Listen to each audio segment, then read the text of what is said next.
નમસ્કાર, સાંજના 6 વાગી ગયા છે. સુપર સિક્સ સાથે હું છું નીરુ. આજે દિવસભરના મહત્વના તમામ મુદ્દાઓ લઈને આપણે ચર્ચા કરીશું, વાત કરીશું. સુપર સિક્સમાં 6 મુદ્દાઓની વાતમાં જાણીશું કે દેશમાં વિવિધ રાજ્યોમાં ચોમાસાએ કેવો વર્તાવ્યો છે કહેર.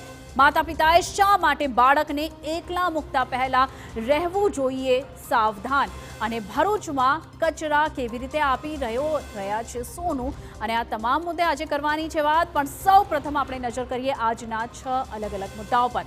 તો સૌથી પહેલા મુદ્દામાં આપણે વાત કરવાની છે જામી રહેલા ચોમાસાની. હજુ તો દેશમાં ચોમાસું શરૂ જ થયું છે, પરંતુ સમગ્ર દેશમાંથી ચિંતાજનક તસવીરો આવી રહી છે સામે.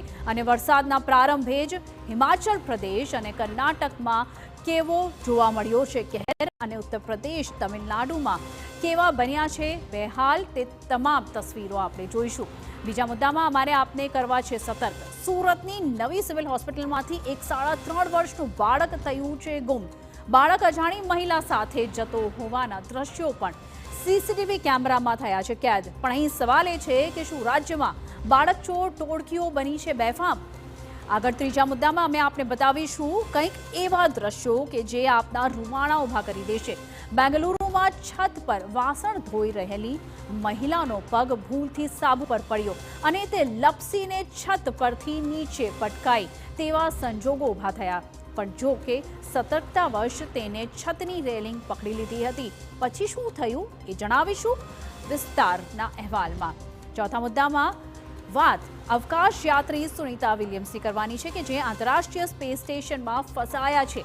સુનિતા વિલિયમ્સને લઈને પરત ફરનારા સ્ટાર લાઇનર યાનમાં વારંવાર ખામીઓ સર્જાઈ રહી છે. અહીં મુદ્દો એ છે કે અવકાશ યાત્રીઓને પરત લાવવા નાસા હવે આખરે શું કરશે? શું તે એલન મસ્કની મદદ લેશે? તે જોવું રહ્યું. પાંચમા મુદ્દામાં એક રસપ્રદ વાત કરવાની છે જે ભરૂચથી આવી રહી છે. કચરામાંથી કમાણી કરી રહી છે એક કોમ. વાત કરીશું એ ધૂળ ધોયા કોમની કે જે કચરામાંથી શોધી રહી છે સોનું. પણ શા માટે અને આખરે કેવી રીતે તે જાણીશું. અને અંતમાં છઠ્ઠા મુદ્દામાં અમે આપને મુલાકાત કરાવીશું એક અનોખા જ રોબોની. આ અનોખા રોબોને નામ અપાયું છે રેસ્ક્યુ રોબો. આ રોબોની વિશેષતા એ છે કે તે પૂરમાં ફસાયેલા લોકોનું કરશે રેસ્ક્યુ, અને દેખાડીશું કે આ રેસ્ક્યુ ઓપરેશન કેટલું દિલધડક હોય છે.